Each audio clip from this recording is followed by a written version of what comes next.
Have you ever wondered how your favorite characters come to life one frame at a time? Yes, I'm talking stop motion.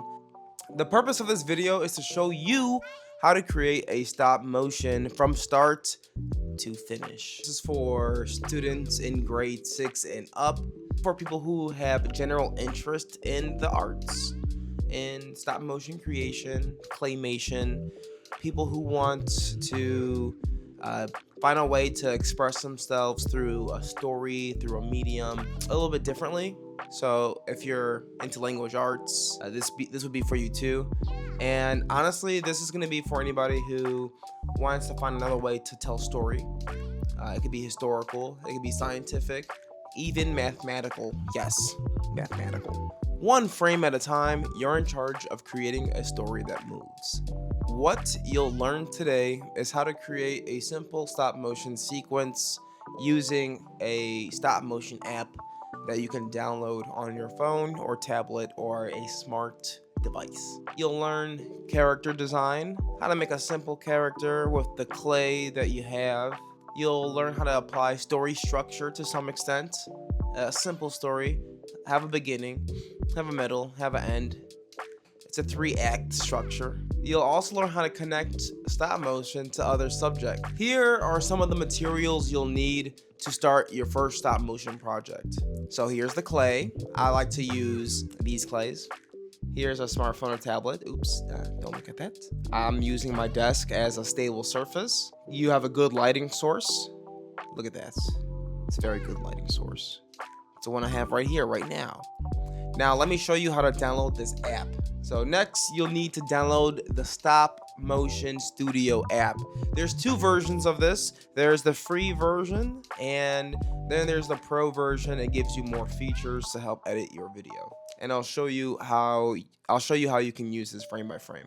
Anytime I'm creating a stop motion, I look towards other artists and other stop motion videos to, be inspired by, because I like to see how these characters came to life so I can create my own character. You can go as simple as looking up a Gumby video. Gumby is probably the first stop motion thing that I saw that inspired me to use Play-Doh and create characters. Now use clay to create some characters. And I was also inspired by The Nightmare Before Christmas.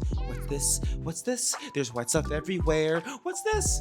Anyway, very inspired. Mainly the music piece of it, but also the stop motion piece of it. There's a YouTube video on the making of The Nightmare Before Christmas on YouTube. Highly recommend watching this if you're a fan. So you can use these movies to be inspired by and to help create your own character. I also recommend to storyboard and to sketch out what you want your character to look like and what you want your video to, what points you want to hit. How do you want your character to walk? How do you want your character to look? What size clay, what size arms, or what size head, what size of his body is he gonna have? So I'll show you what I did to kind of, start the creative processes in my head, and then I'll show you how I kind of enacted on that. Enacted. Anyway, for beginners in stop motion, your main goal is to make your object or your character move in the video, and afterwards you can expand from there. As long as you can make the character move or make the object move, and you see your stop motion come to life because you hit play on the video, then you're in a good spot. Once you get the hang of that, now you can try to tell your story. Now you can start telling your story. Make sure you have a beginning, a middle, and an end. I mentioned that 3-act structure. So in mine, I have the pieces of the character rolling in. I have him assembling itself. That's the middle. He does a little flex. Then he deassembles. He rolls off. And the end of it says, "Thank you. Thanks for watching." What story are you going to tell? Now, as I mentioned earlier, I said you'd be able to connect this to history. So I created a video of a few birds actually, watching a wheel move across the screen. If you want to talk about the creation of the wheel and how it was a circular object that was rollable and helped our primitive selves move things, move large objects. They created the wheel. There's your historical piece. There's your history now. You might find a better way to explain it and teach it, but it's possible. Anyway, I'll move on. You keep it simple anyway. Once you have your characters, you can start shooting your video. Here's my character. Set up your camera, set up your stage, and start shooting. I had a lot of fun shooting this video, and I had a lot of fun going through the problems that I knew were going to come up when I was making this stop motion video. So while storyboarding, my initial idea was to have this character do the whip and do the nay-nay. Now watch me whip, now watch me nay-nay. So I started making my character. I put them together and I realized he does not have the structure, he doesn't have the body to actually whip and nay-nay, because your clay is going to need an exoskeleton that's going to be a part of him if he wants to whip and nay-nay. So this one couldn't do that. So after realizing I didn't have the necessary tools to make that happen, I decided to go a different route.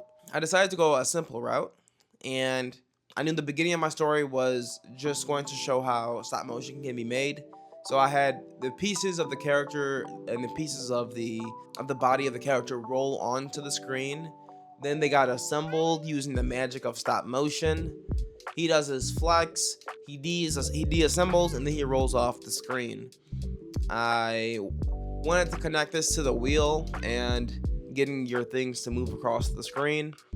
So that's why I kind of had this idea afterwards. So when you make a stop motion, you can practice your storytelling, problem solving, and your design in every frame, because you're making this come to life. You're practicing the art that you're putting on the screen. You're practicing a lot of things, and to be honest, you're going to just improve in all aspects of the creative world and expression using stop motion. And as you might come to find out, stop motion takes a lot of patience, it takes a lot of time, and it takes a lot of thinking on your feet, being a little witty. Ooh, that's not gonna work. Let me try this. Ooh, that looks even worse. Let me try this. I like that. That looks good. That came out just the way I wanted. It really didn't, but you know, you work with what you can. So the overall goal that I wanted you guys to take away from when you watch this video is, can I create a stop motion? How can I do that? Let me see if I can use this as a means of expression. So if you got that as a takeaway from this video, I'm glad. If you need anything else, feel free to reach out to me and say, hey, Eric. So the overall learning goal, now that you've learned how to create stop motion and create your characters, you can apply this concept to any story you want to tell. History, math, science, literacy, art, all the other subjects out there. And then you can have fun with it with your newfound powers. So here's my closing statement for you guys. Now that you've learned how to create stop motion and bring characters to life, you'll have the power to tell your story the way you want. Whether it's bringing a book character to life, or if you want to show a historical event, or explain scientific concepts. Just like Tim Burton inspired me, you can now make inspiring stop motion videos that will inspire those who watch it. Remember, every great storyteller starts with that first frame. Every great story starts with that first frame. So pick up your clay, stage that camera, set up that lighting, because that lighting is important, and clean that table. Clean your table. You need a clean surface area to work on your stop motion. And then start shooting. And you'll have your own first stop motion done, completed, one frame at a time. Thank you for watching. I'll see you next time.